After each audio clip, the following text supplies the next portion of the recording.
Generally આપણે બધા જ ને ભરેલા રીંગણા બટેટાનું શાક જો પ્રસંગમાં હોય તેવું બનાવવામાં આવે ને તો ખૂબ પસંદ આવે છે.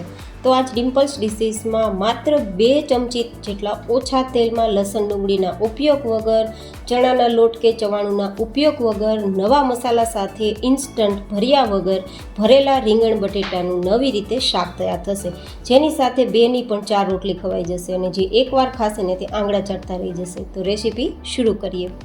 તો જેમના માટે 4 નંગ જેટલી નાની બટેટી લીધી છે. અહીંયા તમારે બંને વસ્તુ અડધી એક સરખી લેવી હોય તો પણ ભલે, અને જો રીંગણા વધારે બટેટા ઓછા તે રીતે કરવું હોય તો પણ તમારી ઈચ્છા. તો મેં માત્ર 4 નંગ જેટલી નાની બટેટી અને 250 ગ્રામ જેટલા નાના રીંગણા લીધા છે.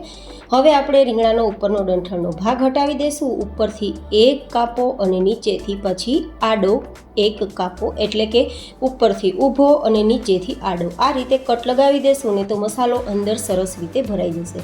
હવે બટેટી જો નાની હોય તો પહેલાં નાની જ લેવી, ના હોય તો પછી તમારે તેની ચિપ્સ તૈયાર કરવી, તો તમે ભરી નહીં શકો. કારણ કે મોટા બટેટા હશે ને તો તેને થોડા તમારે બોઇલ કરવા પડશે અને કાં તો પછી તમારે તેલમાં તળવા પડશે. પણ જો ઓછા તેલમાં તૈયાર કરીએ છીએ, બોઇલ કર્યા વગર સબ્જી તૈયાર કરવી છે પણ મિનિટોમાં, તો પછી તમારે કાં તો ચિપ્સ તૈયાર કરવાની અથવા તો નાની બટેટીને પણ ઊભો અને નીચેથી આડો કટ લગાવી દેવાનું, જેવી રીતે રીંગણામાં તૈયાર કરીએ તે રીતે.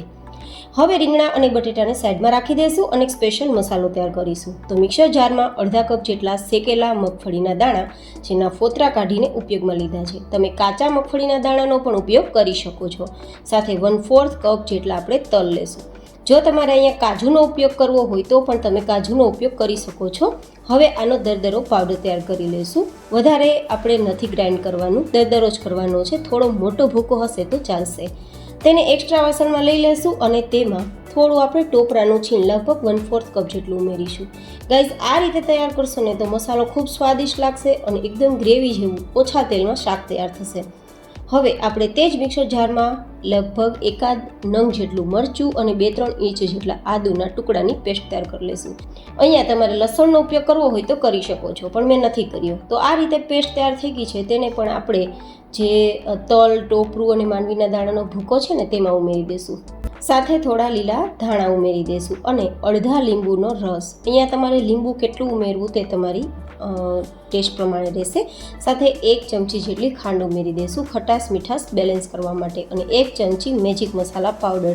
આ ઘરે તૈયાર કરેલો છે. તમારે રેસીપી જોતી હોય તો ઉપર આઈ બટનમાં મળી જશે, અને ના નાખવો હોય તો ઓપ્શનલ છે. જો કે તમે મેગી મસાલાનું પેકેટ માર્કેટમાં મળે છે તે પણ ઉપયોગમાં લઈ શકો છો, અને ના ઉમેરવો હોય તો ઓપ્શનલ છે. સાથે અડધી ચમચી જેટલું નમક, 1/4 ટીસ્પૂન જેટલી હળદર પાવડર અને 2 ચમચી જેટલું કાશ્મીરી લાલ મરચું પાવડર અને 1 ચમચી જેટલું ધાણા જીરું પાવડર, ચપટીક જેટલી હિંગ ઉમેરી દઈશું અને પછી 1 ચમચી તેલ ઉમેરીશું. અહીંયા આપણે ચણાના લોટનો ઉપયોગ નથી કરવાના અને ચવાણુંનો પાવડરનો ઉપયોગ પણ નથી કરવાના, જેથી આપણે ઓછા તેલમાં શાક તૈયાર કરી શકશું અને એ પણ ખૂબ જ સરસ, જોતાં જ મોઢામાં પાણી આવી જાય તેવું. તો આ મસાલો આપણો તૈયાર થઈ ગયો છે. તો હવે આપણે રીંગણા અને બટેટામાં મસાલો ભરવાનો નથી, કારણ કે આપણે ઇન્સ્ટન્ટ તૈયાર કરીએ છીએ ને, તો ભરવાની ઝંઝટ નથી કરવાની, જેથી ફટાફટ આપણું શાક તૈયાર થાય. તેમ છતાં અંદરથી મસાલો ભર્યો હોય ને તેવો જ તમને લુક દેખાશે. તો હવે આ મસાલાને સાઈડમાં રાખી દઈશું અને અહીંયા 3થી 4 નંગ જેટલા ટમેટાના ટુકડાની પ્યુરી તૈયાર કરી લઈશું. અહીંયા તમારે ડુંગળી ઉમેરવી હોય તો ઉમેરી શકો છો, પણ હું આજે ડુંગળી લસણનો ઉપયોગ નથી કરવાની, તો માત્ર ટમેટાની પ્યુરી તૈયાર કરી છે. તો હવે આ પ્યુરીને સાઈડમાં રાખી દઈશું અને હવે કડાઈમાં માત્ર 2 ચમચી જેટલું તેલ ગરમ કરીશું. એકદમ ઓછા તેલમાં જો ભરેલું શાક તૈયાર કરવું હોય ને તો આજની રેસીપી તમારા માટે ખૂબ જ બેસ્ટ રહેશે. જનરલી ભરેલા શાકમાં ખૂબ વધારે તેલનો ઉપયોગ થતો હોય છે. તો આ રીતે શાક તૈયાર કરશો ને તો ખૂબ સ્વાદિષ્ટ તૈયાર થશે અને ઓછા તેલમાં તૈયાર થશે, જેથી હેલ્થ કોન્શિયસ વ્યક્તિઓ પણ આ શાક ખૂબ જ સરસ રીતે બનાવીને ખાઈ શકે. હવે આપણે તેમાં બટેટા અને રીંગણા ઉમેરી થોડીવાર માટે સાતળી દઈશું અને ઢાંકીને ધીમા ગેસની ફ્લેમ પર 1 મિનિટ માટે થવા દઈશું.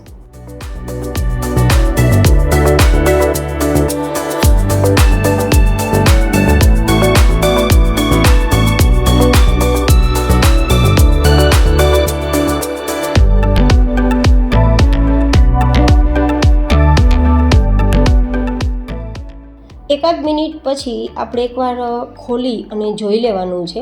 રીંગણા અને આપણા બટેટા બંને થોડા કલર પણ બદલી ગયો હશે ને થોડા લાઇટ ગોલ્ડન કલર પર આવી ગયા હશે. તો હવે આપણે અહીંયા પ્યુરી ઉમેરી દઈશું ટમેટાની.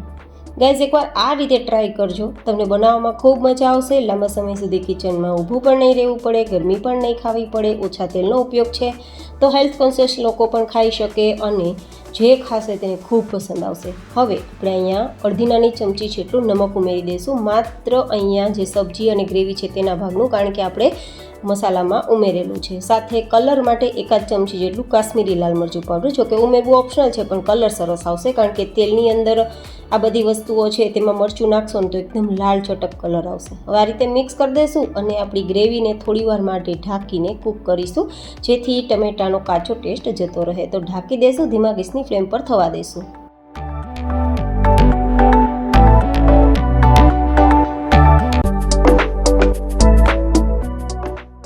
2 જ મિનિટમાં આપણા શાક ઉપર તેલ દેખાવા લાગ્યું છે, મતલબ ટમેટાની ગ્રેવી કૂક થઈ ગઈ છે. પણ હજુ બટેટા કાચા છે અને રીંગણા પણ અંદરથી કડક છે. પણ આપણે અત્યારે જે તૈયાર કરેલો મસાલો છે ને તેને પહેલાં ઉમેરી દેવાનો. આ રીતે આપણે મિક્સ કરી દેવાનું, જેથી આપણે જે બટેટા અને રીંગણાની અંદર કાપા કર્યા છે ને, કટ લગાવ્યા છે ને, તેમાં બધો જ મસાલો જતો રહેશે. આ રીતે પહેલાં તો મિક્સ કરી દેવાનું અને બધું જ સરસ કોટિંગ થાય તે રીતે એક સરખું મિક્સ કરી અને રાખી અને પછી તેમાં ગ્રેવી માટે ગરમ પાણી ઉમેરીશું, લગભગ 1 ગ્લાસ જેટલું. અહીંયા ગરમ પાણીનો જ ઉપયોગ કરજો, જેથી આ જે કુકિંગ પ્રોસેસ ચાલુ છે તે ધીમી ના પડે અને પરિણામે એકદમ ઓછા સમયમાં અને ખૂબ જ સ્વાદિષ્ટ શાક તૈયાર થાય. તો આ રીતે આપણે એકવાર મિક્સ કરી દઈશું અને હવે આપણે તેને ઢાંકી દઈશું અને લગભગ 3 થી 4 મિનિટ માટે ધીમા ગેસની ફ્લેમ પર થવા દઈશું. તો આપણા બટેટા એકદમ સરસ કૂક થઈ જશે અને રીંગણા પણ આપણા મેશ નહીં થાય પણ માત્ર કૂક થશે તે રીતે થશે. તો ઢાંકી દઈશું અને ગેસની ફ્લેમ ધીમી રાખશું.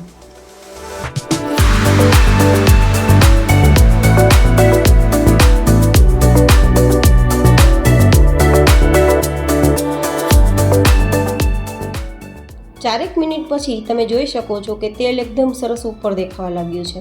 તમને લાગશે 2 ચમચી તેલમાં આટલું બધું તેલ કેમ દેખાય છે?